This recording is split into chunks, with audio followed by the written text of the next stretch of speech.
Saavedra, ¿no? Que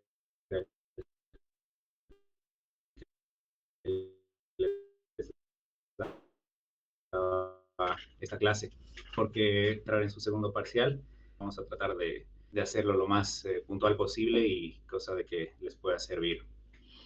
Bueno, entonces, el tema que me toca hablarles es cirugía de páncreas, ¿no? Más o menos, este es un esquema de lo que vamos a ver en la clase. Para empezar, siempre es bueno, un pequeño recuerdo de cosas básicas de fisiología y más que nada anatomía quirúrgica. Y luego sí, ya nos vamos a meter en la parte de las distintas patologías, que la vamos a dividir en tres: la pancreatitis aguda, la crónica y el cáncer de páncreas. Entonces, arrancando un poco, me gusta empezar por la fisiología y un poco hacer esta analogía del páncreas como un laboratorio escondido, ¿no? Eh, Sabemos que el páncreas es una glándula con mucho impacto clínico debido a que tiene doble secreción, secreta hormonas y secreta también enzimas, por lo cual está involucrada en el metabolismo y también en la digestión, ¿no? Entonces, ¿por qué es importante ver el tema del páncreas? Recordemos que las hormonas son secretadas directamente a la sangre, ¿no? Se secretan en los islotes de Langerhans y luego pasan a través de los capilares directamente a la sangre para hacer su efecto. Principalmente las hormonas pancreáticas están relacionadas con el metabolismo de la glucosa, ¿no? Y la secreción exócrina que se da a nivel de su unidad funcional, que es el acino, y es principalmente de enzimas para la digestión. Esas enzimas van a ir a través de túbulos hasta el conducto pancreático principal, que es el Wirsung, y desembocan en el duodeno, ¿no? Entonces, aquí vemos una imagen esquematizando esta secreción dual. Las enzimas, de las cuales las principales son la lipasa para digerir grasas, la amilasa para hidratos de carbono y las proteasas para las proteínas, ¿no? Recordemos que son enzimas inactivas, también llamadas zimógenos, es decir, que no tienen efecto cuando son secretadas. Una vez que pasan al duodeno, por el pH del duodeno y también por una enzima que es la enteropeptidasa, se activan y son capaces de digerir, ¿no? Y por el otro lado tenemos la secreción endocrina, ¿no? Las principales hormonas, la insulina y el glucagón, que son hormonas antagónicas. Una permite almacenar lo que es la glucosa y la otra sacarla de su depósito. Y la somatostatina, que es una hormona que regula las dos anteriores, ¿no? Entonces, de esto vamos a deducir un poco la importancia que tiene la patología pancreática, porque las enfermedades pueden estar relacionadas con activación prematura de estas enzimas, también pueden estar relacionadas con déficits de estas hormonas, principalmente manifestándose como diabetes o como cuadros de mala absorción. Entonces, viendo un poco la anatomía quirúrgica, acá ya ven un poco la relación del órgano con los vasos sanguíneos y órganos vecinos. Decíamos que es un laboratorio escondido. ¿Por qué escondido? Porque está alojado en el retroperitoneo.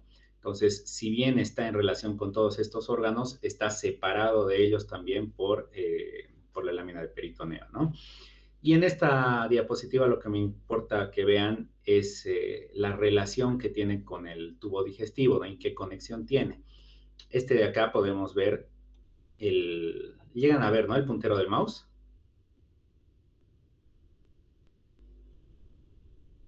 Hola, hola. No sé si alguien me Sí, puede... sí, sí, se puede ver, el doctor.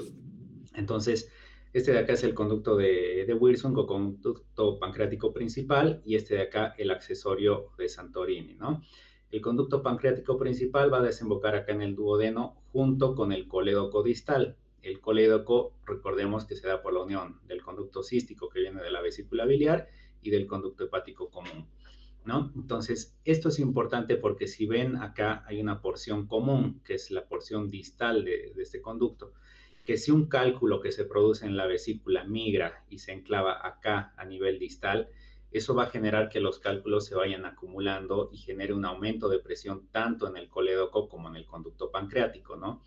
puede incluso refluir parte de la bilis hacia el conducto pancreático, y ese aumento de presión, esa migración de la bilis va a producir principalmente la pancreatitis aguda, como ya vamos a ver más adelante, activación de las enzimas que normalmente deberían estar inactivas. Y como recordemos que prácticamente todo en el organismo, todas las células tienen gran parte de proteína, esas proteasas especialmente van a empezar a digerir el páncreas, ¿no? A autodigerirse. En esta otra lámina podemos ver la relación con los órganos vecinos. El páncreas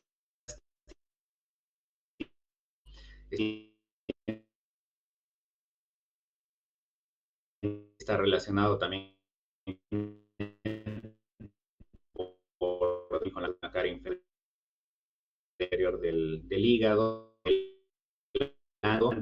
y hacia su inferior al estómago, especialmente tenemos una cabeza, un cuello, un cuerpo, una cola y el proceso uncinado, ¿no? Lo que divide una parte de otra son los vasos mesentéricos. Esta es una relación muy importante que se tienen que acordar. Los vasos mesentéricos superiores. La cabeza, mesentéricos, relación topográfica clara, pero se los distingue porque el cuerpo está bastante adherido a la parte posterior del retroperitoneo, mientras que la cola es una parte más libre, ¿no? Esta relación con los vasos sanguíneos es importante al momento de hablar de cirugía oncológica. Cuando estos vasos están comprometidos, se dice que el cáncer ya es irresecable, ¿no? Entonces, otra cosa que es importante recordar, la irrigación que tiene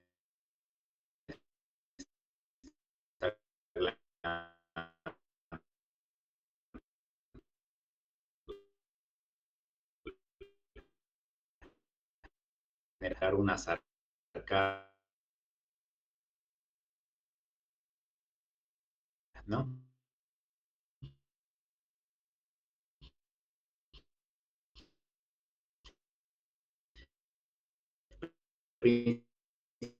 Tanto anteriores como posteriores que van a irrigar.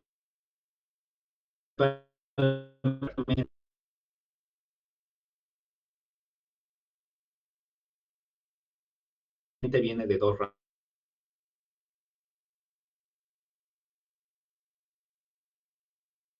Recordar, porque si se fijan en esta imagen, es una irrigación con pánico, lo que significa que cuando uno reseca, por ejemplo, una parte del páncreas, muchas veces tiene que resecar también los órganos vecinos, o sea, no puede sacar solo la cabeza del páncreas, tiene que sacar la cabeza y además tenemos que sacar el duodeno, o lo mismo pasa.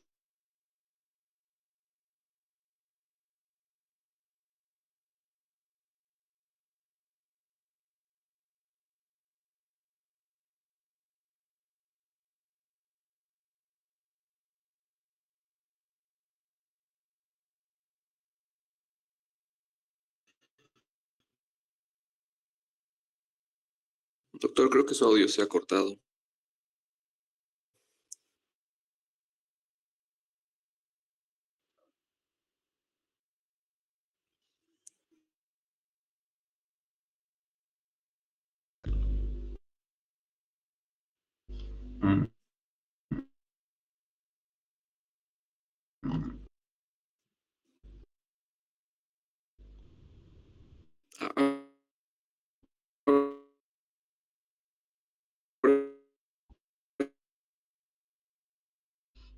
A la hora de hacer una cirugía resectiva por cáncer de páncreas, si uno ve que estos ganglios están tomados macroscópicamente, puede tener que ser necesario ampliar la resección y resecar estos órganos vecinos.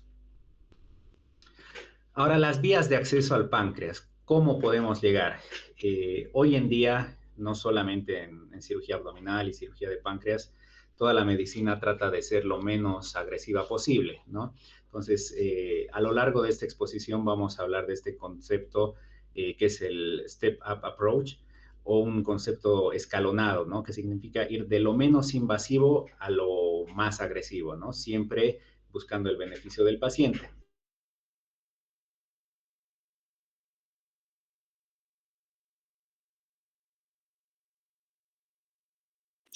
De nuevo, doctor, se trancó su audio y su cámara.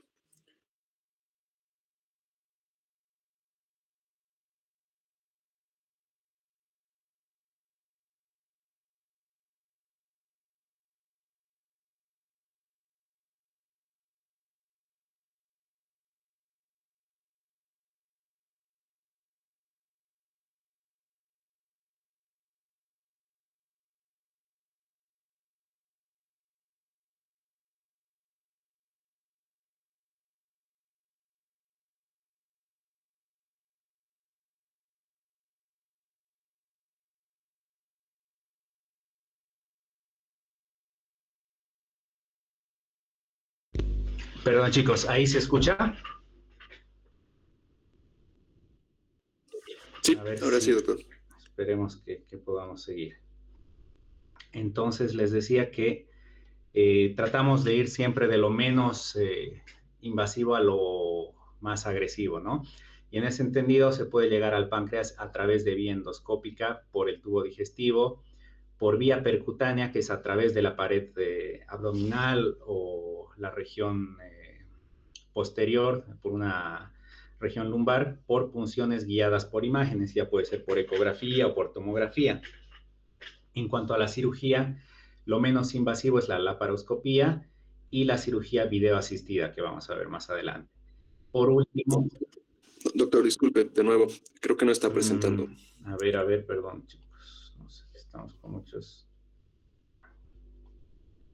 ¿El audio sí se escucha? Sí, se escucha el audio, pero creo que no está mostrando nada en la pantalla. ¿Ahí sí? Ahora, ahora sí, sí. Bien.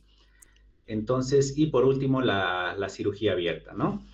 Entonces, acá podemos ver en esta imagen, por vía endoscópica, uno ingresa a través de la boca, el esófago, el estómago, pasamos al duodeno y ahí a través de la papila podemos ingresar directamente en el conducto pancreático, ¿no? Otra opción por la proximidad que hay entre el páncreas y el tubo digestivo puede ser perforar con el endoscopio, perforar, por ejemplo, el estómago y colocar un canal de trabajo, que es como en este caso un stent, ¿no? Y a través de ese canal llegamos al páncreas. También se puede perforar el duodeno o inclusive el yeyuno y llegar por proximidad al páncreas, ¿no? Esa es una vía endoscópica.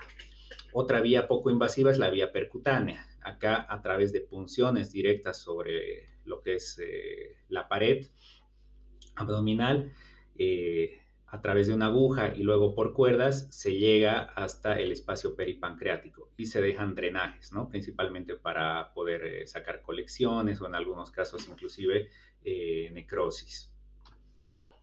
Después la laparoscopía, como podemos ver, por lo general se utilizan 5 puertos para acceder. Uno ingresa con una cámara, insufla con gas el abdomen y una vez que el abdomen está lleno de gas, tiene un campo visual como para poder llegar hasta el páncreas, ¿no? Hay que cortar el peritoneo, llegar al retroperitoneo y ahí llegamos. Esto que decíamos que es la cirugía videoasistida, una vez que se tiene un drenaje percutáneo, que es el que dijimos que se coloca por punción y guiado por ecografía o tomografía, uno ya tiene de referencia ese drenaje que está llegando hasta el páncreas. Entonces se hace una pequeña incisión en la región lumbar y a través de esa incisión se pasa un cistoscopio, ¿no? Que es una cámara que va a ir, digamos, al lado de lo que es el drenaje. Y así llegamos al páncreas sin lesionar ninguna otra estructura. Esto permite un canal de trabajo un poco más amplio como para principalmente poder drenar necrosis que están más consolidadas. Y bueno, por último, la cirugía abierta transperitoneal, que debería ser la última instancia que vamos a optar en cirugía de páncreas.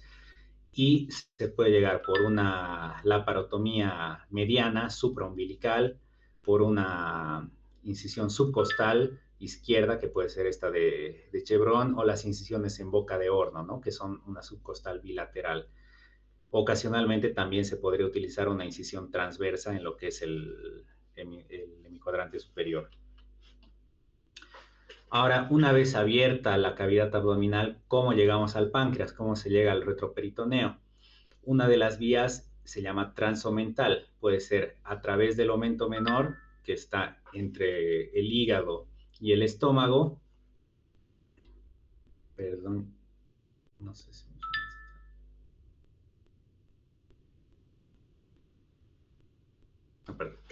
Entonces, esta vía que se da entre el hígado y el estómago, uno secciona este epiplón menor y tenemos acceso al páncreas. La otra vía de acceso es entre el estómago y el colon transverso, igual, seccionando lo que es el epiplón mayor, se llega a tener una exposición más amplia de todo lo que es el páncreas. Recordemos que estamos viendo retroperitoneo. Otra de las opciones es por debajo del colon transverso, ¿no? A través del mesocolon transverso y del epiplón. Y para ayudar a todas estas vías se puede requerir de la retroduodenopancreática. Esta es una maniobra que tal vez se han visto en otras cirugías abdominales, que es la maniobra de Kocher, ¿no? Consiste en despegar la pared posterior del duodeno, se lo luxa hacia medial y con eso accedemos a la cabeza posterior del páncreas y su relación con los grandes vasos. Entonces, una vez habiendo visto esto de la anatomía y la fisiología, ya vamos a entrar en lo que son las patologías y empezamos con lo que es la pancreatitis aguda. ¿Qué es la pancreatitis aguda? Bueno, es una inflamación que se produce inducida, como habíamos dicho, por activación prematura de estas enzimas dentro del páncreas, ¿no? Eso hace que el páncreas se empiece a inflamar y a digerirse solo, ¿no? Al empezar a digerirse se puede necrosar. La causa principal en nuestro medio es la obstructiva por cálculos biliares provenientes de la vesícula. En segunda frecuencia tenemos al alcoholismo, ¿no? Y bueno, también hay casos de hipertrigliceridemia, iatrogenia en procedimientos endoscópicos en los cuales el microtrauma o la administración de contraste puede generar inflamación también, por medicamentos o por trauma directo, ¿no? El diagnóstico se hace por una mezcla de lo que es clínica, laboratorio e imágenes. Se dice que basta tener 2 de 3 para hacer el diagnóstico de pancreatitis. Recordemos que es un dolor en cinturón, acompañado de náuseas y vómitos que no suelen aliviar este dolor, ¿no? A nivel de laboratorio van a tener elevación de amilasa y lipasa, por mayores de 3 veces el valor normal. Y bueno, en las imágenes pueden tener principalmente lo que es tomografía o ecografía. La pancreatitis aguda se clasifica en una pancreatitis leve o una pancreatitis moderada y grave. Si bien la mayoría de las pancreatitis, el 80%, resuelven por sí solas y son de un curso benigno, un 20% de los pacientes puede tener una elevada morbimortalidad, que son los casos de pancreatitis grave. Es por eso que todos estos pacientes suelen internarse para hacer un seguimiento y manejo, ¿no? de la pancreatitis. ¿Qué es lo que divide una pancreatitis leve de una que es moderado o grave? Es el fallo de algún órgano, ¿no? Cuando tenemos un fallo orgánico que persiste por más de 48 horas, es una pancreatitis grave. Si hay un fallo orgánico, pero que resuelve antes de las 48 horas, se dice que es una pancreatitis moderadamente grave. También puede ser que no haya daño de órganos, pero hayan complicaciones locales. Eso también es una pancreatitis moderada. Y la leve es la que no tiene falla orgánica. Y bueno, esto que es importante que lo tengan en mente como concepto, el tratamiento de la pancreatitis en realidad es un tratamiento médico, ¿no? No es mediante cirugía. Uno lo que opera en realidad son las complicaciones de la pancreatitis y las complicaciones graves, ¿no? Las que no se han resuelto previamente con tratamiento médico. De entrada, la pancreatitis se trata con reanimación de líquidos, con manejo del dolor, un soporte nutricional que debería ser ideal al empezar a alimentar a ese paciente a las 72 horas y no está recomendado el uso de antibióticos de rutina, solamente cuando haya certeza de que hay un proceso infeccioso. Entonces, sabiendo que el tratamiento de la pancreatitis es médico, ¿qué operamos? ¿Por qué operamos? ¿Cómo y cuándo? Esas son las preguntas que nos tenemos que hacer. Entonces hemos dicho, operamos las complicaciones graves que no responden adecuadamente al tratamiento médico. ¿Por qué las operamos? Bueno, porque el tratamiento más conservador ha fallado y el paciente se está deteriorando clínicamente, ¿no? ¿Cómo vamos a hacer esos procedimientos? Con ese enfoque que habíamos dicho que es el step-up approach, siempre de menos a más. Y bueno, ¿cuándo? Uno siempre trata de evitar las intervenciones tempranas porque tienen una altísima morbimortalidad. Pacientes que se operan dentro de la primera semana pueden tener una mortalidad hasta del 70%, ¿no?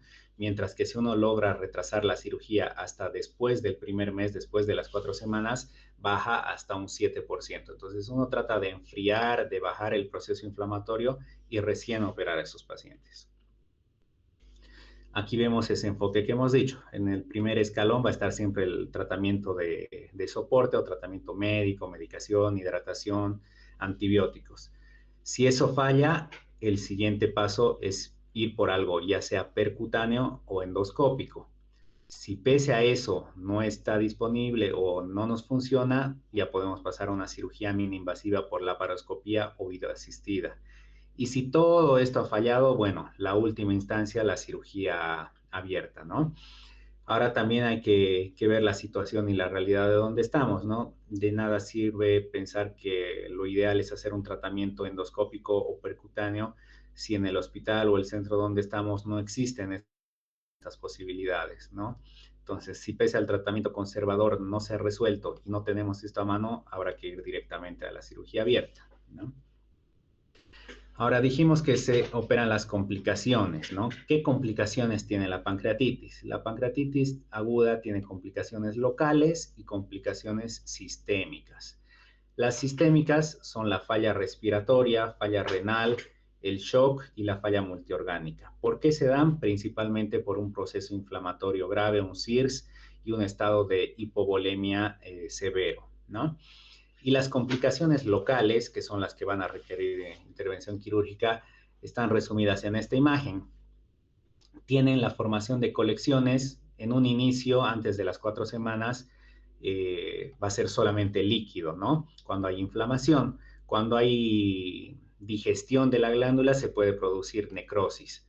Si ya van pasando el tiempo, las 4 semanas, esas colecciones se van consolidando y lo que era líquido se convierte en un pseudoquiste, que es el líquido que está rodeado por una capa fibrosa, y lo que era necrosis evoluciona a una necrosis amurallada, o también llamado WOM por sus siglas en inglés, ¿no? Entonces, estas son las principales complicaciones locales, tanto en fase aguda como en fase crónica. También vamos a tener otras complicaciones vasculares, como son la formación de pseudoaneurismas y la trombosis de la vena esplénica. ¿Qué es un pseudoaneurisma? Un pseudoaneurisma es básicamente un agujero que se da en la arteria, una solución de continuidad, precisamente porque esas enzimas pueden haber digerido a la pared de la arteria, ¿no? Y como es un espacio contenido, no se desangra, sino que ese sangrado está acumulado por estructuras adyacentes que generan una especie de cápsula fibrosa. Eso es un pseudoaneurisma y tiene alta morbimortalidad. La trombosis esplénica, ¿por qué se produce? Igual, en parte por la hipovolemia que causa que el paciente esté en un estado de hipercoagulabilidad y también puede ser por compresión, por ejemplo, de un pseudoquiste o la misma inflamación pancreática. Entonces, habíamos dicho, la pancreatitis suele tomar dos vías, dos caminos. O hace un camino de pancreatitis edematosa intersticial, que es la que suele evolucionar solamente con líquido y eventualmente en el tiempo pasa a pseudoquiste, o la pancreatitis necrotizante, que suele evolucionar hacia la necrosis amurallada. 4 semanas más o menos el tiempo que tarda en evolucionar de una forma a otra. Ambas, tanto la colección de líquido solo como la necrosis, pueden infectarse, ¿no? Entonces, bueno, volvemos un poquito a esta. ¿Qué complicaciones vamos a operar? ¿Todas las colecciones se operan? No. La mayoría de las colecciones suelen reabsorberse antes de estas 4 semanas. Si ha pasado el tiempo y se ha formado un pseudoquiste, ¿se opera? Tampoco necesariamente. Ese pseudoquiste puede o bien absorberse o quedar en el tiempo sin generar una complicación. Por el contrario, si ese pseudoquiste crece demasiado y llega a comprimir estructuras vecinas, generando síntomas de compresión o generando dolor, o se infecta, ahí puede ser necesario tener que operarlo. Lo mismo con la necrosis. Una necrosis por sí sola no es indicación de cirugía. De inicio uno da tratamiento de soporte, de antibiótico. Si no está respondiendo a eso,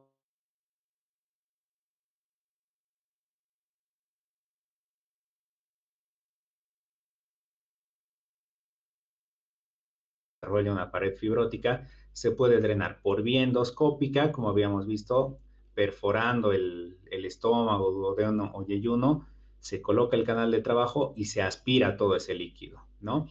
Puede hacerse en una sesión o en varios procedimientos endoscópicos.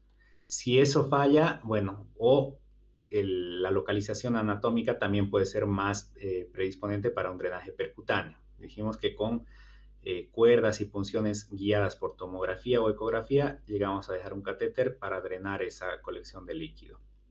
Y si eso falla, bueno, pasamos al drenaje quirúrgico, ¿no? ¿Cuál es el drenaje quirúrgico del pseudoquiste? Hacemos una laparotomía y se puede tener que hacer una sutura o una anastomosis entre el quiste y la estructura digestiva que esté más cercana. Si es el estómago, es una cistogastroanastomosis o cistogastrostomía, ¿no? Acá pueden ver cómo se ha abierto la pared anterior del estómago, se abre la pared posterior y se hace una sutura entre el quiste y el estómago.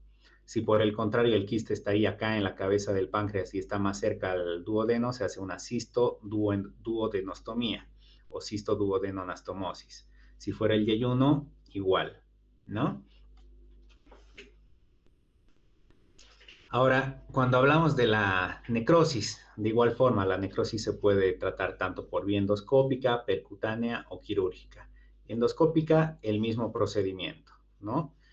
Se coloca el canal de trabajo y se aspira, se lava todo lo que es la necrosis pancreática. Si eso no funcionara, puede hacerse el drenaje percutáneo. ¿Cuál es el inconveniente del drenaje percutáneo? Que los drenajes por lo general se tapan por la densidad que tiene la necrosis. Entonces, en unos escasos casos puede servir como una solución definitiva, pero por lo general es un primer paso que nos sirve como guía, como ya habíamos visto, para que después una cámara entre al lado del drenaje sin lesionar estructuras y lo hagamos mínimamente invasivo. Si todo eso falla, bueno, se hace la necrosectomía por cirugía abierta, ¿no?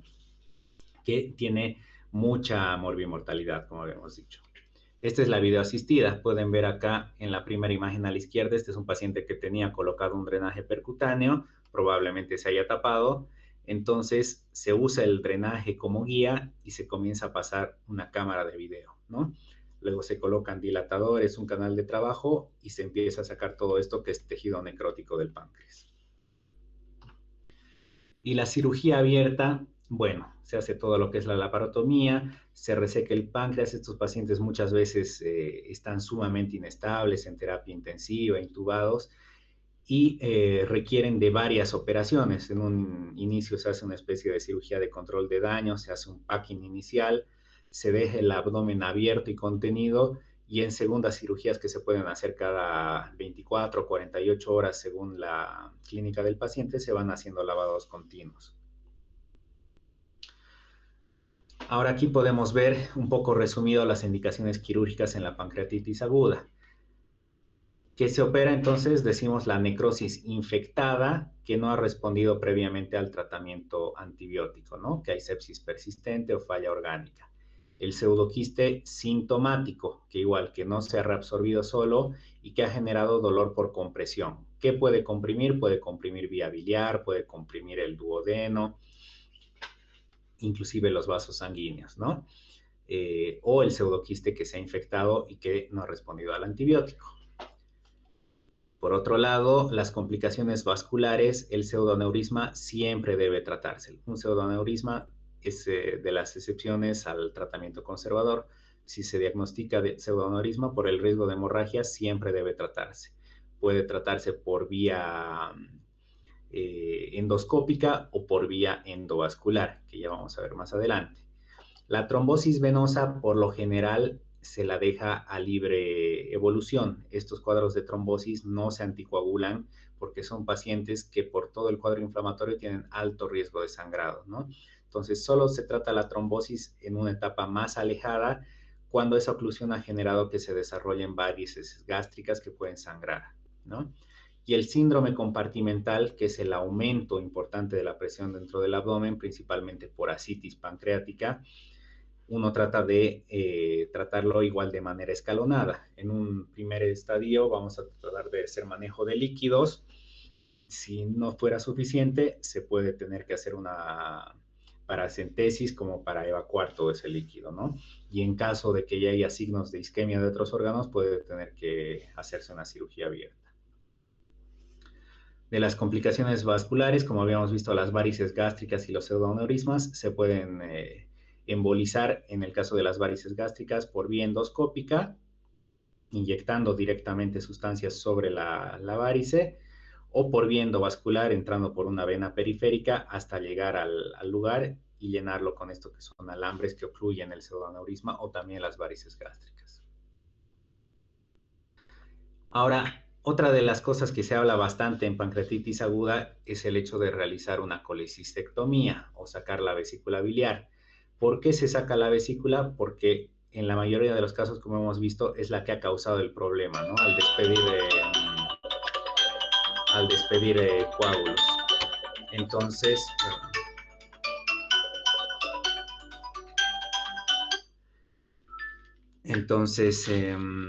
se saca la vesícula para evitar la recurrencia de episodios futuros.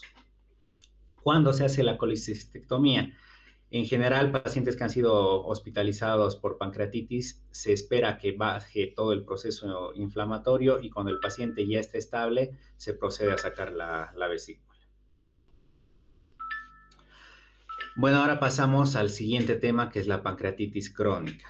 La pancreatitis crónica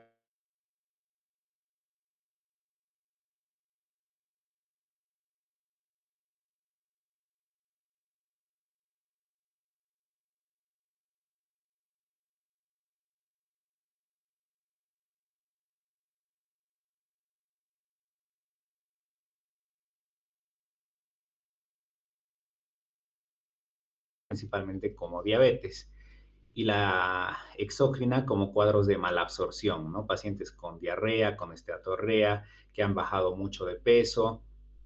Son pacientes que van a tener dolor abdominal y abusan de los analgésicos porque no tienen buen control. En este caso se cambia un poco la incidencia. Lo que más causa pancreatitis crónica es el alcoholismo, ¿no? Y algunos casos de pancreatitis crónicas pueden predisponer a lesiones malignas, ¿no? ¿Cómo se diagnostica? Principalmente con imagen, igual tenemos a la tomografía, la resonancia principalmente y la ecoendoscopía. El tratamiento, igual que en la pancreatitis aguda, en un inicio va a ser de soporte. Uno trata de mejorar el dolor de estos pacientes. Si no se puede controlar el dolor, se puede hacer inclusive neurolisis de plexo celíaco. Y por último, uno trata de operar como última instancia, ¿no? Entonces, por ejemplo, hay pacientes que van generando estenosis en lo que es el conducto pancreático por esa inflamación, como se veía en esta imagen. Hay áreas de estrechamiento, otras dilatadas, ¿no? Esta es una imagen arrosariada. Se van formando cálculos dentro del conducto pancreático. Y cuando estas estenosis son importantes, no deja que todo el jugo pancreático drene. Entonces, por vía endoscópica, ¿qué es lo que se hace? Se entra a través del duodeno, se atraviesa la papila y se colocan stents. Esto de acá es un stent que está expandiendo el conducto pancreático y ayuda a que todo este jugo pueda drenar al duodeno. Ahora, no todos los casos se pueden resolver por vía endoscópica. Entonces, ahí es que entra en la cirugía. La cirugía tiene dos objetivos principales. Uno puede ser drenar ese jugo pancreático que habíamos visto o resecar la porción del páncreas. ¿Cuándo vamos a optar por drenar y cuándo por resecar? Bueno, por lo general las cirugías de drenaje se hacen cuando el conducto pancreático está dilatado. Cuando el conducto pancreático no está dilatado y es muy estenótico, no se puede hacer una cirugía de drenaje y uno opta por sacar todo ese pedazo del páncreas que está estenótico, ¿no? Entonces, las cirugías de drenaje, las más conocidas y la que estaba en su temario es esta de acá, que es la cirugía de Piustot, ¿no? En estas cirugías y la de Duval, lo que se hacía era una sección de lo que es la cola del páncreas, se lo cortaba Y recordemos que por irrigación, cuando sale la cola del páncreas, tiene que salir el vaso también. Entonces se cortaba la cola del páncreas, se sacaba el vaso y se lo suturaba a una porción de yeyuno, ¿no? Con esto, todo el jugo pancreático drenaba hacia el yeyuno. En el Piustó original, lo que se hacía era invaginar todo el páncreas como si lo estuviera envolviendo una media, meterlo dentro del yeyuno y hacer una incisión longitudinal, ¿no? Esta cirugía, el Piustó original, si bien es la más famosa en lo que es pancreatitis crónica, hoy por hoy ya prácticamente no se realiza, porque se ha visto que se pueden encontrar mejores opciones, ¿no? En el Piustó teníamos que sacar el vaso. Lo que ahora más se utiliza es esta cirugía, por ejemplo, que es la de Partington-Rochelle, también llamada Piustó modificada. ¿Cuál es la diferencia de esta con la original? Bueno, se abre el conducto pancreático prácticamente de inicio a fin, longitudinalmente, y una vez que el conducto pancreático está abierto y dilatado, se lo sutura lateralmente a un asa de yeyuno, ¿no? Y esa asa de yeyuno se reconstruye abajo en Y de Rux. Con esto, todo el jugo pancreático está yendo hacia el duodeno, ¿no? Y estamos saltando esa obstrucción. Para poder hacer esta cirugía, acuérdense, el punto clave, el requisito es de que el conducto pancreático esté dilatado. Un conducto pancreático normal es de más o menos unos 3 milímetros.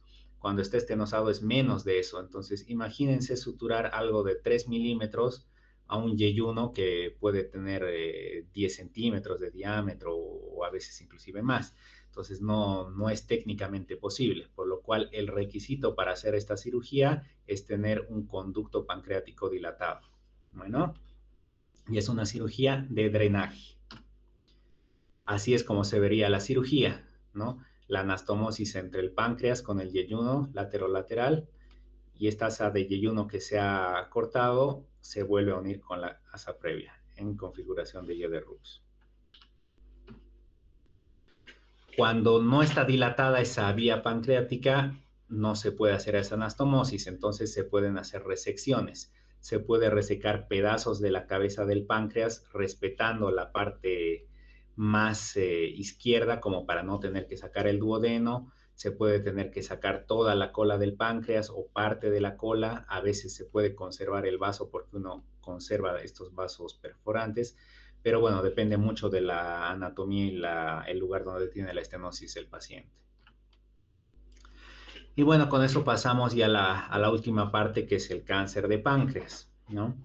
Del cáncer de páncreas, bueno, los aspectos clave que quiero que se acuerden, el más frecuente es el adenocarcinoma, que generalmente se da a nivel de la cabeza del páncreas.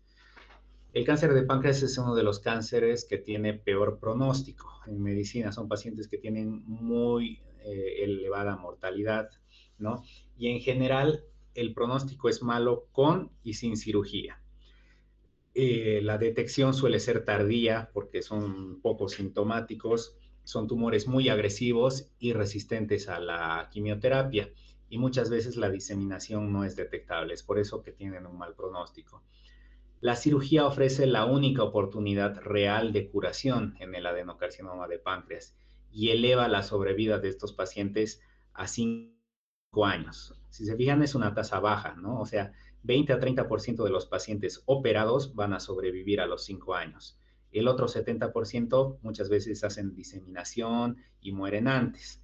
Pero un paciente que no se opera, por lo general tiene una expectativa de vida de 6 meses a máximo 11 meses, ¿no? Entonces es por eso que se hace la cirugía en el cáncer de páncreas. Entonces habíamos dicho que el cáncer muchas veces es oligosintomático o da síntomas muy tardíamente. Esos síntomas van a ser, al igual que en la pancreatitis crónica, de insuficiencia muchas veces con diabetes o con cuadros de mala absorción, pérdida de peso muy manifiesta y un dolor refractario, ¿no? Si el tumor es muy grande, puede comprimir el duodeno, genera saciedad precoz y vómitos, puede generar ictericia por compresión de lo que es la vía biliar. Entonces, es importante que esto no lo vamos a detectar muchas veces en un laboratorio con enzimas pancreáticas. Las enzimas pueden estar normales. sí se detectan marcadores tumorales en laboratorio y principalmente el diagnóstico va a estar dado por imágenes, ¿no? Ecografía, angiotomografía, resonancia y la ecoendoscopía principalmente en esto. ¿Cuándo decimos que un cáncer o un tumor es resecable? Un tumor que está localizado y que no tiene metástasis distal, ¿no? Los tumores que no tienen compromiso vascular. Esta igual es una pregunta que siempre se hace. Cuando el tumor toma los vasos mesentéricos superiores, ese tumor ya no es resecable, ¿no? Entonces ya no es un cáncer con posibilidad curativa. El paciente tiene que estar obviamente en un estado general como para poder tolerar una cirugía tan grande como la que se hace.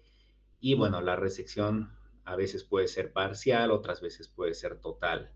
Se puede usar neoadyuvancia, que es cuando se utiliza quimio o radioterapia antes de la cirugía, o adyuvancia, que es cuando se hace después de la cirugía. Entonces, aquí la cirugía más famosa es la cirugía de Whipple o la DPC. En general no es bueno acordarse los nombres propios o particulares porque uno con el tiempo se olvida, ¿no? Pero, ¿qué es DPC? Es la abreviación de duodeno pancreatectomía cefálica, ¿no?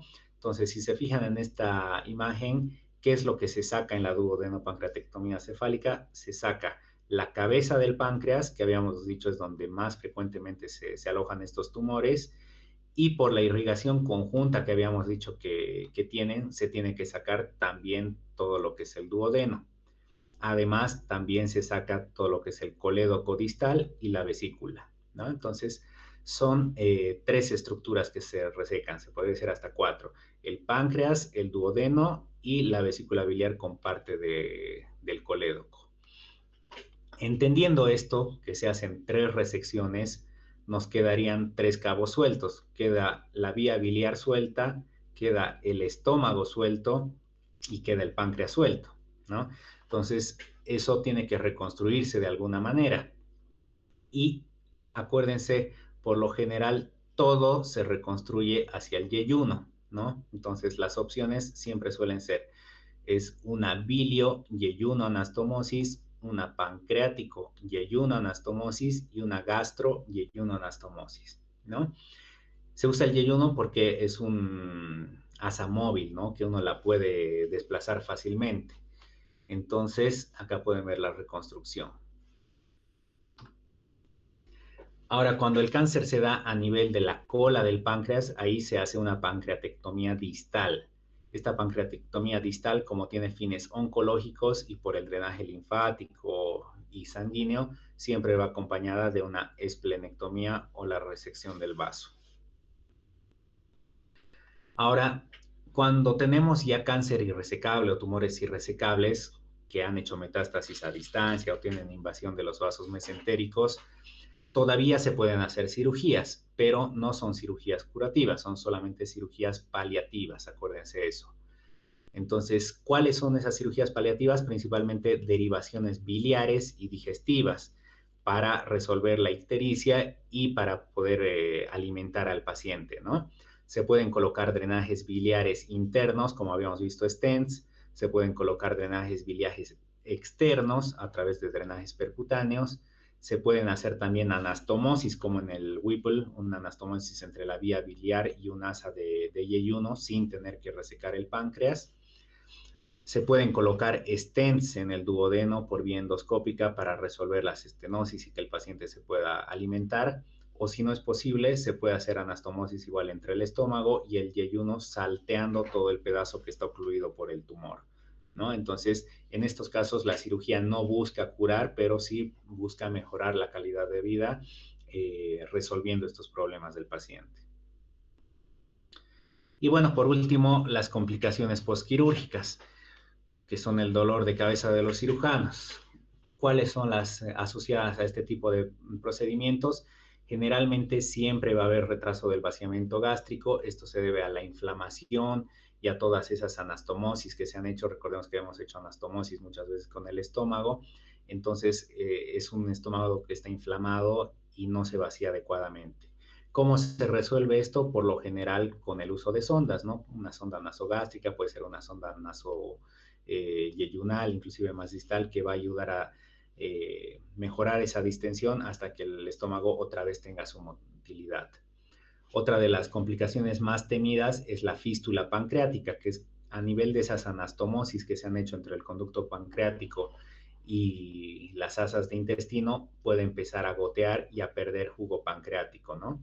Ese jugo pancreático muchas veces se absorbe simplemente por los drenajes que uno ha dejado en la cirugía, otras veces puede tener riesgo de infectarse y puede tener que drenarse, inclusive hay veces en las que puede digerir órganos, ¿no? Y necesitar otra cirugía. Entonces, igual va a tener un tratamiento escalonado, de menos a más. Las colecciones infectadas en un inicio se manejarán igual con drenajes o con antibiótico y en última instancia teniendo que reoperar al paciente. Y la hemorragia postpancreatectomía, que bueno, hay que ver si está debido a un error de sutura, a un sangrado de lecho o a una digestión por el jugo pancreático de alguna arteria, ¿no? Que eso puede ser inclusive terminar en la mortalidad del paciente, requiriendo la reoperación. Y la insuficiencia pancreática, que puede ser si se ha resecado mucho pedazo de glándula o todo el páncreas, eh, puede quedar un paciente diabético y con mala absorción, que para resolver eso hay que suplementar con insulina y con enzimas pancreáticas.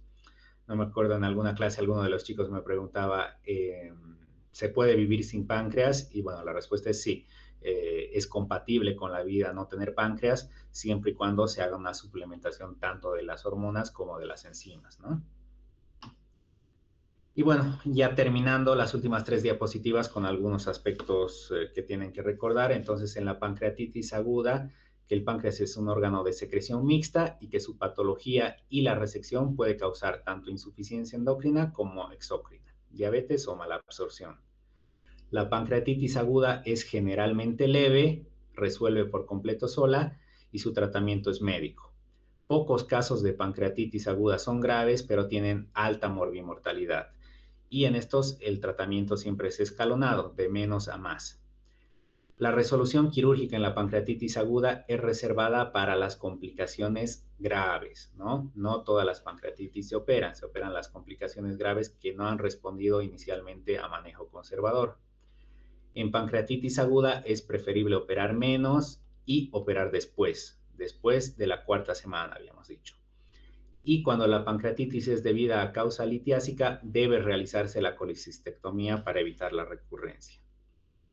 En pancreatitis crónica, bueno, produce fibrosis, obstrucción e insuficiencia funcional. El tratamiento inicial igualmente es tratamiento médico. Se opera solamente en casos de dolor refractario, compresión y lesiones sospechosas de malignidad. La cirugía puede ser derivativa o resectiva. Y en el cáncer de páncreas. El cáncer de páncreas tiene mal pronóstico con y sin cirugía. El adenocarcinoma es la cirugía la única opción curativa y extiende la sobrevida a 5 años. La invasión vascular, recordemos de vasos mesentéricos, y la metástasis a distancia definen el criterio de que un tumor ya no es resecable. ¿Se puede operar en cáncer irresecable? Sí, y son cirugías paliativas, ¿no? Que buscan mejorar la calidad de vida. Es compatible con la vida vivir sin páncreas, pero se debe suplementar tanto las hormonas como las enzimas. Y las complicaciones de la cirugía también se resuelven por un esquema de step-up approach o enfoque escalonado, ¿no?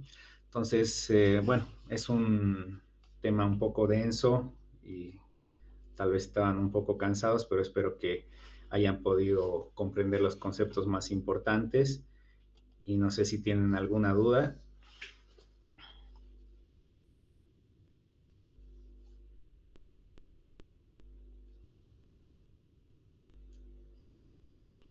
Bueno, entonces, si no hay ninguna duda, muchas gracias por su presencia, chicos.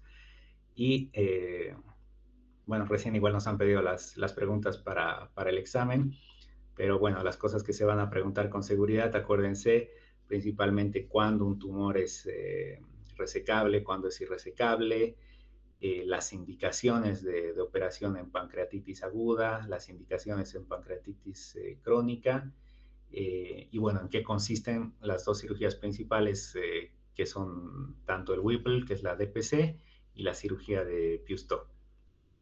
¿Listo? Entonces, los dejo descansar, chicos, que tengan una buena jornada y les vaya bien en su examen. Sí, Gracias, doctor. ahí a los que pusieron de la diapositiva, le voy a pasar la presentación a Bianca y seguramente si tienen algún grupo o algo se las comparte por ahí.